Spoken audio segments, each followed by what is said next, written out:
kind of go over some procedures here. This isn't the trailer, but we've got some basket thing going on here. So everybody's checking the Kingpin. Got that gauge.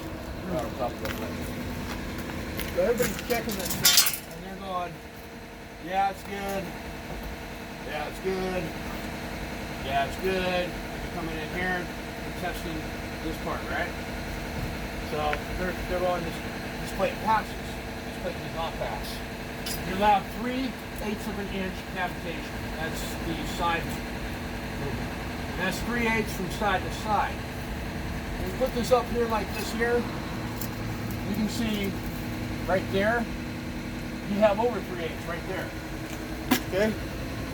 You come over here, you got over 3/8 over here. This plate is failing. This plate is literally collapsing in. Okay? We need to check the entire structure of these things, not just the Kingpin. And that is on a hitch. The 3/8 is actually on the hitch. So you have your upper coupler, which is your front part here. You can have cavitation up in here. That would be a PM issue. But the hitch, the actual fifth wheel plate hitch right here, can't have more than 3/8 of an inch. Otherwise, it's a failed unit. And that's on either side. From side to side. So if this side's caved in and that side's not, and it angles it like that, more than 3/8 of an inch, it's illegal. Okay? So after this one, where the fifth wheel's coming in contact. Correct. Correct. This one here is, I mean, I can physically see this one. Yeah. This is a number 2 trailer. There's another unit over here. It's got the exact same thing. It was just passed. Okay. Well, when I say pass, I mean the fifth wheel was checked out as being okay. So the other thing that we have here that we need to take a look at. Now this trailer has been rolled over. Take a look at this rail. Straight down this rail here. Wow. Typically stuff like this is going to be passed on the DOT without people realize what's going on. This whole front of this trailer is kicked way over. Yeah, you can totally see it. The guy just goes, oh, there's something wrong with the suspension. Well, we check out the suspension's good. A lot of times guys will just start marking things off. They need to take a look at the frame rails on these things too. So, can this be fixed? Yeah. Can we do an alignment on it and get it to go straight down the road? Yeah, we can, but we also need to note it to let the customer know, hey, you got a bent rail here. So far it's holding up. It's not a DOT per se violation, but it's definitely needs to be noted on the work order. Because it could be in stress like this, it could crack. So the customer needs to be aware of that. The other thing that we're having issues with is people putting on maxi cams back here.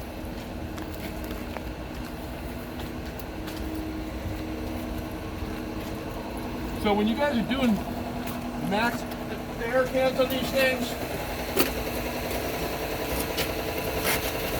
now we didn't do this one, somebody else has done it, but this shaft here is shorter than that shaft there.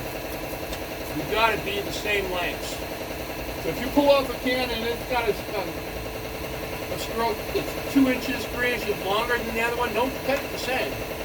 Make sure it's right when we put it on the trailers. The bottom line is, if the brakes fail and you pass it on a DOT, it's back on us again. We got a unit in the yard right here. It's got new cans on it. I can hook up the trailer and pull it out, no brakes. You know, well, let me rephrase that. 1 brake. So it's got 1 can correct and 3 that are wrong, and they were just changed out. Just so, rod length, right? What's that? Just rod length, correct? Yep. So I mean, yeah, I guess I never looked at that.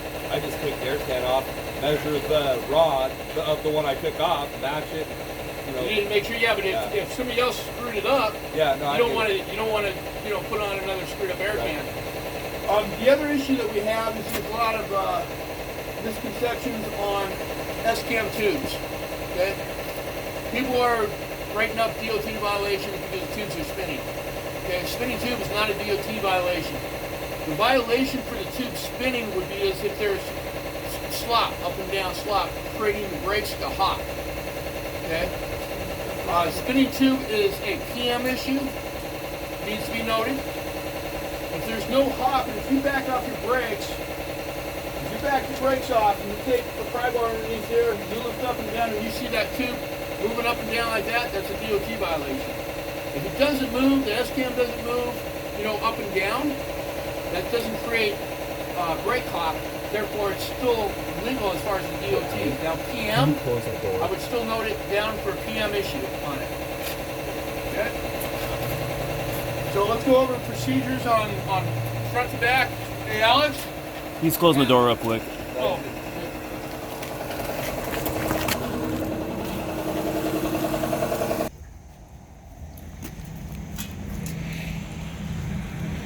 You need to air up this thing twice. Once, release the brakes, check your throw, check the brakes adjustment. Your air test for leaks, right? Okay, what typically a lot of people will miss is there's two sides to the brake chamber. You gotta air up the second side. So you wanna go ahead and check those SCAMs real quick? Yep. You got 9/16?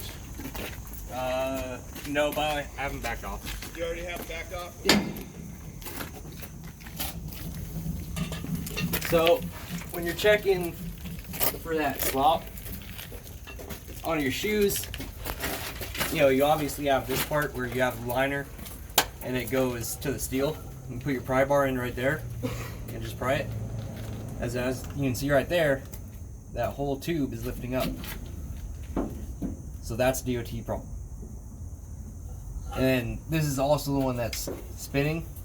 And, you know, if you see it spinning, it's, you know, gonna be having a little less tolerances. It could be on the tube, it could be on the actual spider, but always, you know, make sure that you're checking each one of them. So that one's got bad bushings along with spider,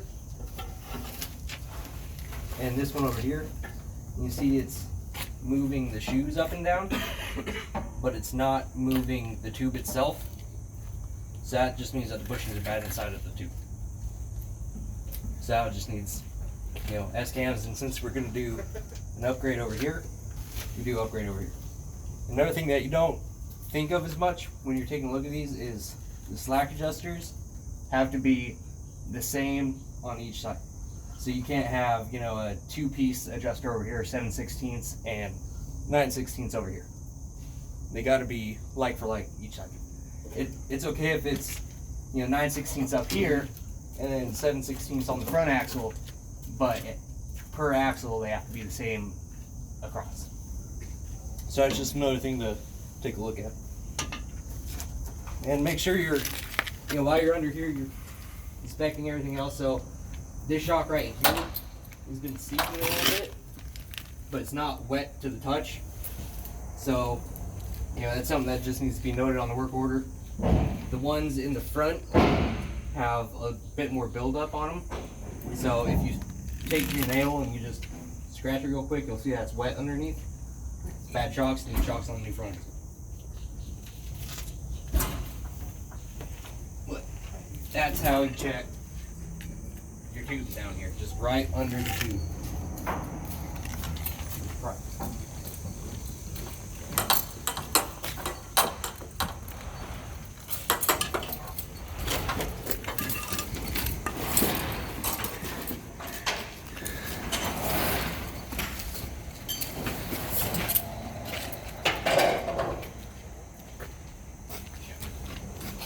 So the other thing is,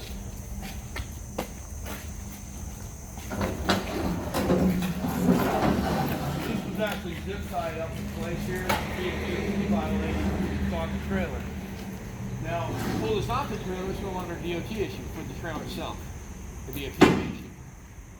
Okay, so something you need to take a thought on is if anything is attached to this trailer, physically attached to the trailer, it has to be up to DOT code. Okay? If it's removable, let's say they've got extra lights here. Let's say they've got, you know, row 15 lights down the side. Ones that's required to the front, center, back corner. If they got ones in between, you can take those lights off. as long as it's not the DOT required ones. Okay? Because those are just additional, basically beauty lights. But if the light's on the trailer, it has to work. So the other issue that we have is, guys,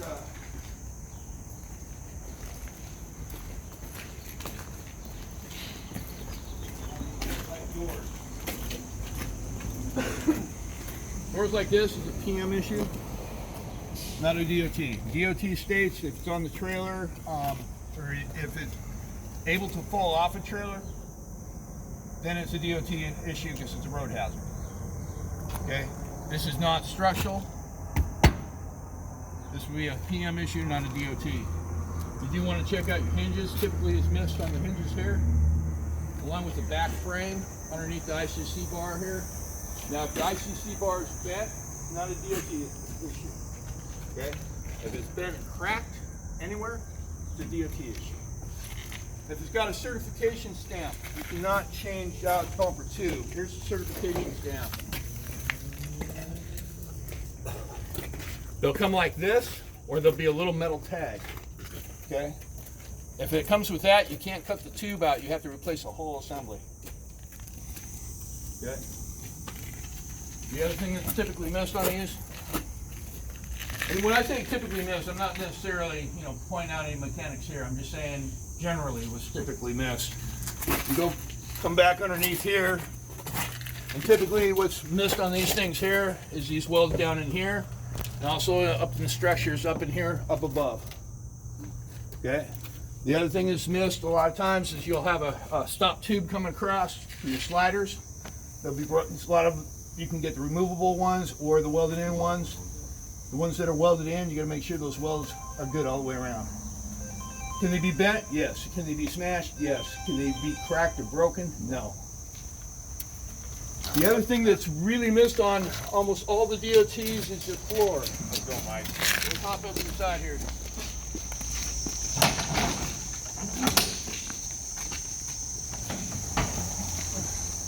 Especially on the aluminum floors here, they're going to be screwed down. Okay? A lot of guys don't even look at that, but typically what you want to do is make sure that there's no movement. This one's pretty tight. You want to walk all the way up, that's all the way up on both rungs. All 3 rungs. What will happen is the floors, when they get loose, the trailers start bending. Okay? And it is actually part of the structure of the trailer. So you want to make sure those floors are tight. I went on one and did a bunch of welding, and the customer was like, "Why are we doing all this?" I'm like, the floor's falling off. Yeah. He was like, "Well," he was definitely been out of shape. But I'm like, we're putting in like 20 deck screws,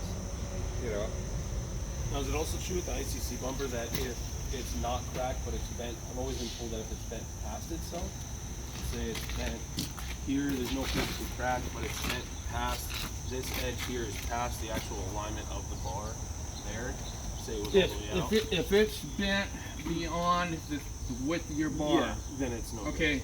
Good. And that's kind of a gray area. DOT normally doesn't write it up. Technically, it's not supposed to be 4 inches back. Okay. Okay. DOT doesn't really enforce that too much. But they could. But they could. Where that came from is if it's back so far, they're worried about it being compromised so much that a car can still go out under at an angle. It's a good question too. Yeah, that's a really good question. Like I said, here in Washington, they don't really enforce it. I know down in California, it's a little bit more strict. But yeah, you're right. Technically, it's not supposed to be more than 4 inches back. Typically, if it's 4 inches back, it's going to be cracked. Yeah, typically. Typically 4 inches back, she'll crack right up in here, buckle out, and come up. So, but yeah, very good question there. The other thing is, we need to check the bottom rails on these things, and side rails, to make sure there's no cracks. These aluminum trailers are really famous for either cracking here or cracking right up in here. So don't just kind of walk down and look. You're going to have to actually look underneath it. And that's why you'll notice that a lot of them will have gussets. There's be poles here. But typically, right where the poles are holding the roof up, Yeah, there's extra wear there. Yeah. So they put in gussets there. How many people know how to check the bushings on these things? I do now. You? Huh? Okay, Alex. He's talking about the trailing arm bushings on the Hendrickson. Okay. And you got a straight edge you take? All right. Pause. With winches, that's protection against shifting cargo, so all those winches have to be functional for DOT too, correct? No, No, not a DOT issue, PM issue. that's a PM issue. Now, if these were so loose that they're going to fall off on the roadside, Falling over. that'd be a road or DOT. You got to realize these winches are not required Okay. on a vehicle. Yeah. These are primarily just an accessory that the company wants to have on their units. You still want to make sure you're checking them though, just so the guy doesn't hook a strap up to it and then the thing flies off, hits him in the face. So, I mean, like this one here is bent right here. I know that. See if the customer wants to fix it. You know, spin them, make sure that they're ratcheting in. And also, if these are really chewed up, note it. Now, if they're loaded and they're using them, it's a DOT. Yeah, because that would be with protection against shifting cargo. Correct. That's good. It's cargo from falling off the roadside. But you'll notice you got a little checkbox in your DOT. So, we got the straight edge. Okay, so with the trailer empty on air ride suspensions, Hendrickson, you're allowed 3/8 of an inch, or excuse me, 3/4 of an inch play here. Okay, so what you do, when I say play, I should say the measurement. With it aired up, trailer empty, you come across your hanger like this. And see right where this tab is, it comes back and forth right here. Can you guys see that? You come up and you measure. That one is 3/8, but you're allowed 3/4. Okay? As these things wear out, these bushings wear out, that arm is going to go up. Okay? Old school used to be you take a big pry bar, release the brakes, and try to rock this thing back and forth, or stick a pry bar in here. It's a rubber bushing. You're going to have movement. Yeah, especially depending on how much pry bar you're using. Exactly. I mean, I've seen guys with these, 8-foot pry bars going, yeah, bushings are bad. No, they're not. Yeah, me and John did this. Yeah. So we sent one down here. Oh yeah. So But yeah, it didn't need them though. And they say Hendrickson says at 3/4 of an inch, that is check and advise. Anything over 3/4 of an inch is replacement. Yeah. So right at 3/4 your breaking point, and that's through Hendrickson specs, and that's how Hendrickson wants you to test these things. And this should be tested or at least looked at every DOT. Yeah. If your bushing's out, that's a DOT violation. Yeah, we just had one in here from the dealership, and the bushing was just replaced, and the arm was destroyed. Yep. Oh yeah. Yeah, it's And then they ended up taking it back. yeah, and I'll end up splicing that into this video so the whoever watches this can see that the arm that was messed up there, and that was from a reputable dealership. Yeah. Yep. Yeah, it's easy to miss stuff. That's why you guys got to be really thorough. And if when you check off something's okay, you're saying that's DOT compliant. It doesn't matter if the rest of the DOT fails. If you checked off, a good example would be a fifth wheel plate. If you checked off the fifth plate's good, main rails are good, you passed that part of the trailer on DOT. So what happens, what's the disadvantage it is, you check off everything, let's say you got 2-3 violations, you send it to the shop, they do those 3-4 violations. They're not looking at the rest of the trailer. This is what it came in for.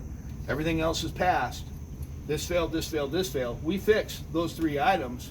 We date when the repairs were done, and it's passed on the DOT on the inspector, not on the shop. So whoever inspects it is liable. So you got to make sure you're doing it. And you can't just say, well, the shop didn't find it. Shop's not looking. You fail it for a fifth wheel plate gets fixed, passes the DOT if you check them off. So you need to be really careful on that stuff. The other thing that's being missed a lot is air hose chafing. This trailer here is pretty good, but even so, I would still look underneath these things. You can actually see where that it's removed on the paint right here. Okay, so you want to look underneath these things. This one here, got cord showing. DOT violation. Okay? If it's just starting to rub and you lift it up and it's not chafed out like that, tie it up. Get it off there. It hasn't physically failed, but if DOT comes in and they go like this and 5 miles down the road it's rubbed just through so the cords are showing, DOT is going to say you failed, and then the customer's going to come back on you and say, hey, you just passed this thing. Yeah. So do a little preventative. I mean, and a lot of stuff like this, I don't even really charge the customer too much. A lot of times I'll just reroute the hoses a little bit, maybe tighten up the spring a little bit, and just get it up there and call it a day. It takes 30 seconds. You know. The other thing is slider pins. When you're doing these slider pins, if you notice that these holes up in here are really like egg-shaped, hammered hard, check out those pins, because if those guides are bad and these pins are popping in and out, that's a DOT violation. And let's see, what else we got? Hey, Alex, you want to do a stroke test? Show everybody how to do stroke tests on these things? Yep. Good.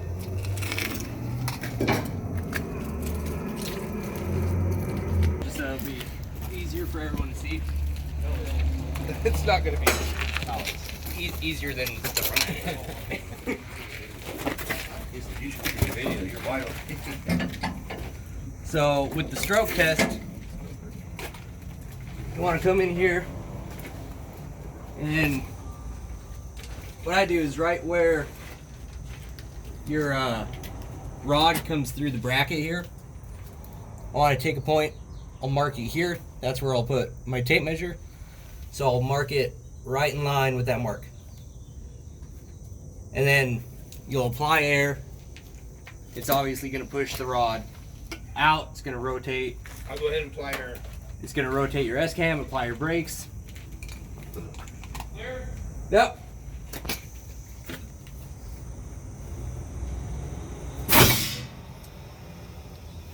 So right there, you can see just how far that moved.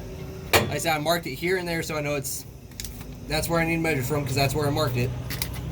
And we got 2 3/4 inch to the mark. So it's way out of adjustment where the rod length is too. Yeah, and in this case, since we were checking the S-cams and tubes, they are backed off all the way, so we can see what's going on with those S-cams. So we would have to take these, adjust them properly, and then proceed with the test normally this way. I mean, right now we're not going to get very good accurate measurement because everything's out of adjustment. So that would be how you check your stroke. And you want to do that with every position, and just so it's easier to remember, you can take it and write it on a piece of paper, or I like to take it and I can write it here, and then that way you can go around, take pictures, mark the pictures, so you know what position is what measurement, and then come back through here with brake clean and just wipe it off. Okay, so what's your measurement right now there, Alex? 2 3/4. 2 3/4. So how do you guys, everybody know how to test slack adjusters? Auto slacks. Okay? You apply and reapply. Well, I was looking. Me and Presswoods were looking stuff up on Facebook or on YouTube. I'm kicked off Facebook. Sorry, Nailed it, bro. I'm missing it. So I was told you could put a wrench on the adjustment itself, and you could apply, reapply, keep reapplying air, and you'll see the wrench actually start to. Okay, that must have been for disc brakes. No. No, it works on these. It's probably auto adjusting. Yeah. I've never heard the wrench other than disc brakes before. He's just using it to see the nut go, or the Yeah. Yeah, to see it. So adjust what you the- can do, the way they originally had the testing, like I said, I'd never heard the wrench before. That's probably something new, but you apply and release your brakes anywhere from 15 to 20 times, and it should shorten up the distance. By the time you hit 10, it should be within adjusted Where it specs. should be. Okay. So if you got a measurement right there, let's go ahead and hit it and release it, and test that slack real quick. Yep. I'm kicked off Facebook for a month. I'm sorry. Yeah, he's having withdrawal.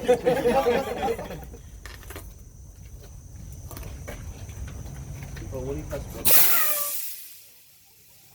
That worked out good.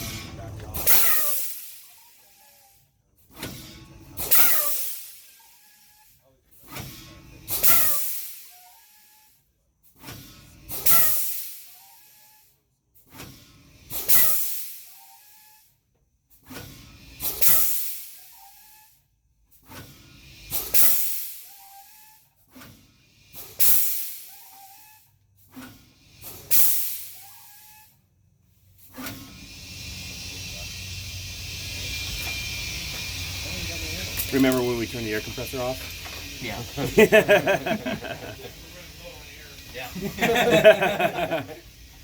Yeah, so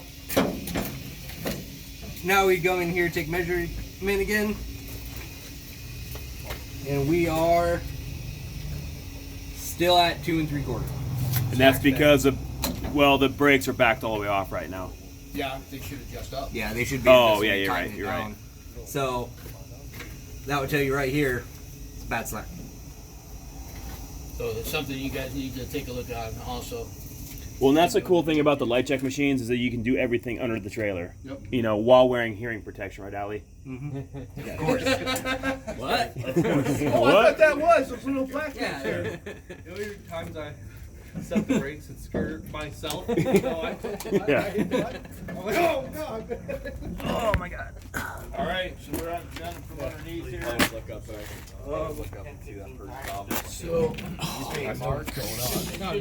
Or if you do it Allie. 15 So, 15 times, Since you measured first out at 2 3/4, and once you start applying the brakes, and if it's not shortening that distance, then that would cause it. Yeah, because Then that'd be bad. what's happening is when you're applying and releasing those brakes, it should be causing the slack adjuster itself to start adjusting the brakes automatically, hence why it's auto slack. Okay. But there are slack adjusters, there aren't auto slacks. Yes. And so since it's not adjusting it, and this is the auto slack, it's bad slack adjuster. How do you tell if it's an auto slack? Oh, me? So auto slacks will have the secondary arm that comes down here. Okay? Yes. For the Or it'll have a bracket up here with a pin coming through it. Okay. Okay? It's like the holodeck style. Gotcha. They also have a tendency to be a lot thicker because they got gears right in here.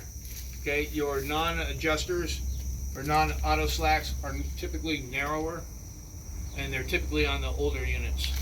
Okay. And I can So- take you upstairs and show you a couple different styles. Yeah, please. Yep. Also, the non-auto or the non-adjustable ones, they'll have the 9/16 right here. They'll have a ring around it where you have to push, put a wrench on there and push that ring in before you can adjust it. Okay. Okay. Have you seen that style before? Yes. Okay. Okay. So the auto slacks is not going to have that secondary ring. So if it's got that ring, you got to make sure you adjust these things up. Okay. Any way you look at it, you should be checking these anyway. So even though they have auto slacks on them, I typically when I do a service on one of these trailers, I'll take them all the way down, and if I come down, half a turn, that somebody's done the back off, that typically tells me that slack adjuster is good. Now, if I tighten one down a full rotation, I need to double check that slack adjuster, make sure it's operational. Okay. Okay, because they shouldn't ever be out of that between half and 3/4 of a turn. 3/4 is about where they start adjusting, but typically they'll keep them right at a half if they're adjusted correctly or if they're operational. So would a bad auto slack, if it's adjusting like a normal one, if the auto part's just not working, is that PM or DOT? That's kind of one of those gray areas. That would be more of a PM issue unless the brakes are out of adjustment. If the brakes are out of adjustment, then it's DOT because there's no law in the states that you have to have auto slacks on these. Yeah. So Okay. basically, you just manually adjust them. Yeah. Yeah. As long as they hold the adjustment. Now, if you take go to adjust it and there's like no resistance, I mean it's just free turning, then that would be more of a DOT violation because it's going to let you make Or brakes back There's off. something broken You're inside there. adjusting it and you can feel those fucking Remember teeth that one slip. that we worked on out there, Brad? We put the air can on, Yes. and we went to adjust it, and And all it- the ratchet part was gone of it. Yeah. So you could freewheel it either way. Mm-hmm. You just turn that thing into a manual. As far as your brake stroke goes, Mark, you're gonna have different stroke tolerance or different stroke length based on the brake chamber size. Correct. Correct. Long- You're long gonna, stroke and and you're short also stroke. gonna have you've got standard stroke, and then you got standard stroke long shaft and short shafts. So that's something that the boys would want to pull up online. I know there's definitely charts that I've been able to find. That'll show There's you different- charts, and then a lot of times, you know, guys typically kind of throw them away, but when you get a new slack adjuster, they have Instructions. little and stuff, instructions, yeah. and they also have a gauge. Yeah, they have a little ruler in there. Okay, that will save you. I mean, hang on to that gauge. Don't throw it away, because that gauge will work on about 80% of them. And I know I don't always trust them, but Great Dane also has those blue slack adjusters that actually have the gauge on there to tell you when it comes out whether or not it's in tolerance. Yep. It'll have a red and a green sticker to show you. Yep. So, but yeah, definitely check your shaft lengths. You know, I mean, if you're changing out a can that's been changed out, you know, fairly recent or even within the last couple of years or something, and you notice that all the other ones are short and that one's really long, I can bet money that one's the wrong length shaft. And you'll see guys that's not even cut the shafts. I mean, just assume that. I see it all the time. Yeah, they'll throw a brand new can on it, and the shaft will be this long and everything. That's else the is only good. time I ever actually will look under there, like, just to make sure that it's supposed to be that long. Yep. The other thing is we need to check for chafing and little cords hanging out At on the the bottom of the airbags. bag, yeah. Yeah, it's real common. Also, typically up in the front, typically is where all your air lines are going to be. You want to make sure that they don't come across your airbag like this. Yeah. Because we've got another one in the yard that was passed on a DOT, and it's actually wore into the bag. Oh, shit. And the guy didn't. I mean, it was an easy miss. I mean, if you see them close to the bags, let's pull them back and take a look. Because it's an easy miss and it's an easy fix. I mean, you basically, if it's just sitting there rubbing, but there's no, chafe mark on it, get that hose away. Easy fix. But if it's wore into there and DOT sees that, they're gonna give us a violation. So, what else we got here? You wanna go over the cross members with them? Yeah. Okay. So, a lot of time, your cross member is going to be coming through. Obviously, it's going to be welded on each side with your flange that's going to the bottom rail. You always want to take a look at your weld on that flange, make sure that it's not broken or anything. And then this style trailer, not so much, but your standard dry vans or reefers with your slider rails, where they come across the top of the slider, they're welded along the top, and it's a really easy spot for them to crack out. And then the gussets coming down off the sides of them too, like that. There's a triangle up in there, cracks on the side a bunch of times too. So always make sure you're taking a look at each individual cross member on top of the slide rail. Make sure that it's not cracked out on top. It's really common, really easy to miss. And if we go a little bit more to the midsection of this trailer here, so a lot of people just skim over the middle of the trailer because there's not a whole lot going on there generally ever. You got your tires and everything taking a beat in the back and the front, but in this style of trailer, all the chassis, you have these tubes that come across, and a lot of the time they'll break out around this weld right here. And this style is not so bad because it's welded to a plate and then the plate's bolted on. But on a lot of older chassis, you'll see where the tube is just welded to each side of the frame rail, and the frame going down the road is obviously flexing and moving and shifting a little bit. So it's really common for them to snap out right here. And like I said, it's in the middle of the trailer, so a lot of people tend to look over it because there's usually not a whole lot going on there. So make sure when you're doing these, you're going through and checking each one of these, because it's, like I said, really common, really easy to miss. Everyone tends to just skim over the middle of the trailer. And especially on flatbeds and chassis, the vehicles that don't have the trailers don't have the extra reinforcement from the sidewalls and the roof and stuff like that, they're gonna have these extra reinforcements here to try to keep it rigid.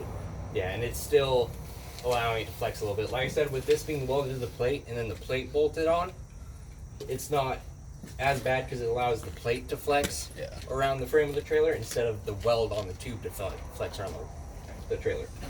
So these ones won't crack out nearly as often as the ones that are welded to the frame itself. And if we come out of here again, on chassis they have the locks that lock them down on the front and back for their container. The dog lock. And if they're if they don't have a tie back, you can see this one did have one here, but if it doesn't have a tie back to go around this handle, it's a DOT violation. You know, because then going down the road, someone bumps it, or you know, something happens, they can take it and twist it, and obviously unlock, you know, your container and everything. Don't want it flying off going down the road. It has to have something to secure it and keep it locked to the trailer. For this style. For this. Okay. Convert ramp.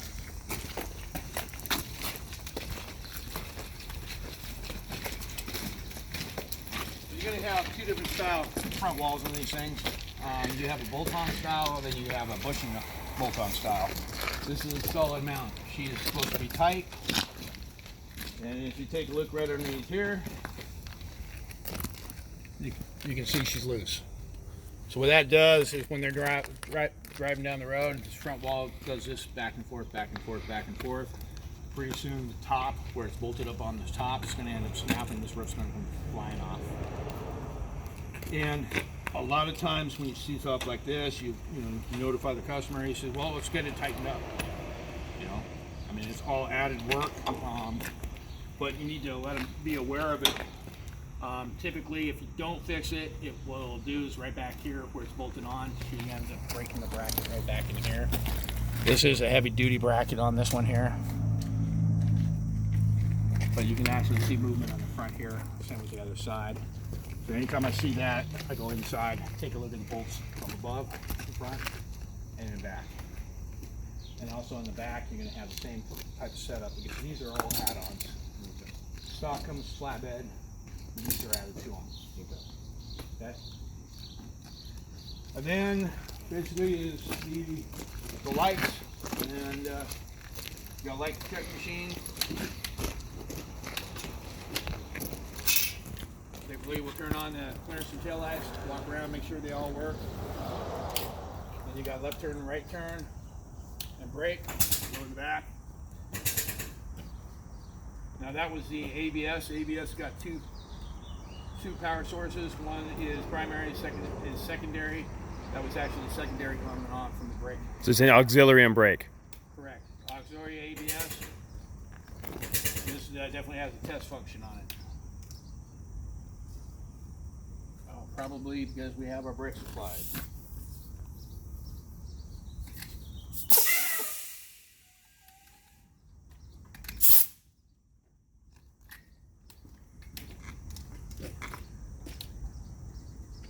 Yep. So she was trying to vent out because their brakes were applied. That way you have a primary and secondary. Now if the truck driver reports that hits a brake, ABS light comes on, primarily that means there's no auxiliary power, because that's a secondary power. You know, a lot of your Labco valves, they'll actually have that light turn on to let the driver know that they have an issue. But they'll have two power sources, brake and ABS, both need to be tested and make sure they both work.